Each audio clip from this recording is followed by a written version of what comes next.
La revue de presse, bonjour Marion Lagardère. Bonjour Patrick, bonjour Julie, bonjour à tous. Dans la presse ce matin, un petit air de festival. Et oui, puisqu'on parle déjà abondamment de Cannes, spécial festival du film.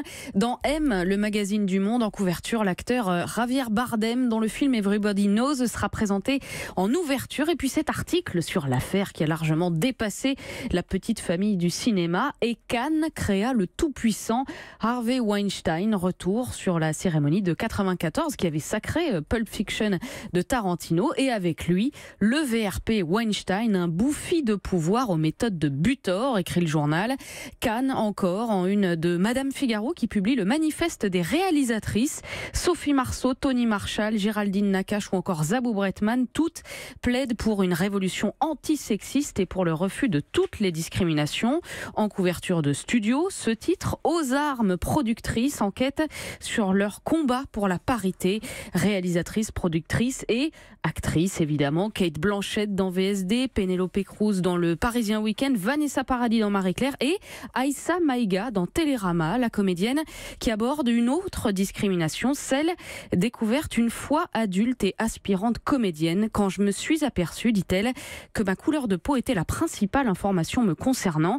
J'étais noire avant d'être actrice, avant d'être moi. Alors comme 16 autres comédiennes françaises, Aïssa Maïga raconte le racisme subi notamment lors des castings dans un livre intitulé « Noir n'est pas mon métier ». Aujourd'hui, dit-elle, j'ai envie de banalisation, de jouer des rôles pour lesquels la couleur de ma peau n'a aucune importance. Interview et combat à découvrir donc dans Télérama plutôt que dans Le Parisien qui publie un article sur le même sujet mais avec ce titre particulièrement rance. Moi, Bamboula, non. Visiblement, si, bon tout à fait, c'est vrai, il n'y a pas de guillemets, il n'y a rien.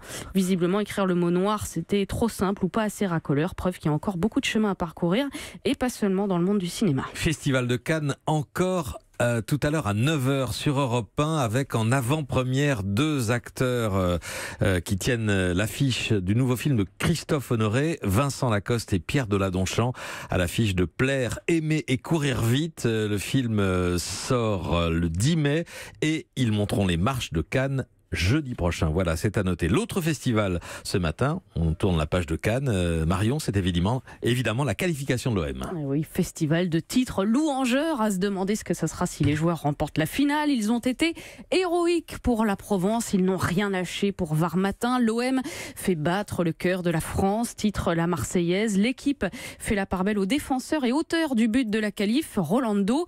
Ballon d'or, voilà, du bleu et du blanc presque partout, du Dauphiné à la Charente libre, mais pas pour le Courrier Picard qui affiche une autre préoccupation footballistique en première page, en l'occurrence le match Amiens-PSG qui se tient ce soir au stade de la Licorne, et comme dit le titre, ce sera surtout pour le plaisir puisque les Amiénois n'ont rien à perdre. Le Amiens SC donc et son milieu de terrain Thomas Monconduit, 27 ans, qui balance sur le monde du foot dans Aujourd'hui en France.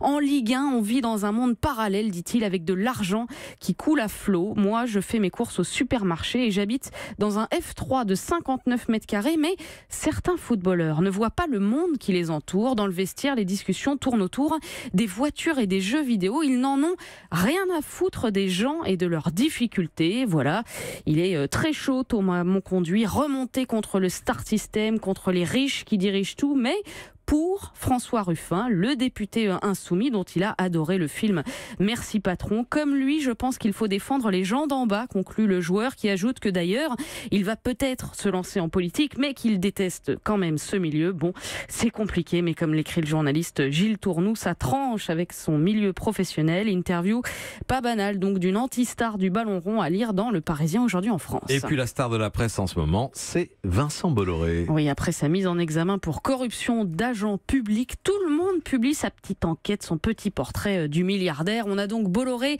la chute, en couverture de Marianne, qui vous dit tout sur, je cite, le protégé des politiques, le fossoyeur de Canal+ et son coffre-fort africain.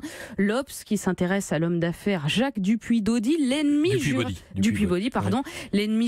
de Bolloré, dit le magazine. Son meilleur ennemi, corrige l'Express, et il n'est pas le seul, puisqu'à lire les Échos Week-end, il y a aussi Paul Singer, l'ennemi américain de Vincent Bolloré, un milliardaire propriétaire de ce qu'on appelle un fonds vautour dont parle également le Figaro. On peut signaler aussi ce long article du Monde qui résume démêlés judiciaires, concurrence accrue, gouvernance contestée, l'empire de Vincent Bolloré accumule les déconvenus. Enquête de Sandrine Cassini et François Boujon, dans laquelle on retrouve cette phrase d'un proche de l'industriel breton: Vincent Bolloré a le sang-froid d'un tonton flingueur de la mafia sicilienne.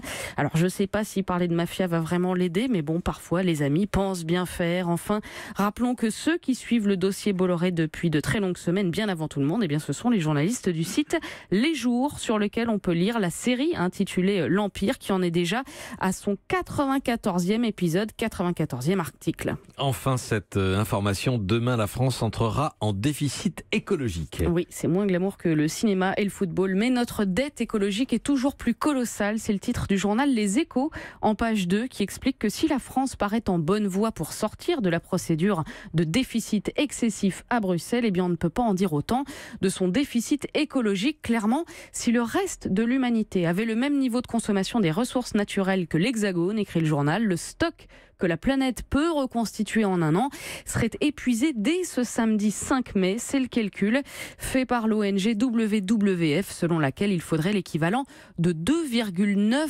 planètes Terre pour subvenir aux besoins de la population mondiale. Une alerte que l'on retrouve aussi dans le journal L'Humanité, qui va droit au but. Nous vivons au-dessus de nos moyens écologiques. Bon, sommes-nous pour autant complètement foutus? Non, répond Valérie Gramont, la directrice des programmes de conservation au WWF. Tout n'est pas perdu, dit-elle. Les solutions sont connues et les Français y sont de plus en plus favorables. Ça passe par le développement du bio, par la généralisation des énergies renouvelables et le développement des transports en commun, oui. Et puis, comme je vous le disais hier, peut-être par mettre en place une politique de promotion de la frugalité, de la moindre consommation. Encore faut-il, comme dirait la Ségolène royale de Nicolas Canteloup, retrouver notre ministre de l'écologie, Nicolas Hulot. Mais c'est encore un autre sujet. Marion Lagardère pour la revue de presse. Frugale comme chaque matin. Merci beaucoup Marion. Europe 1.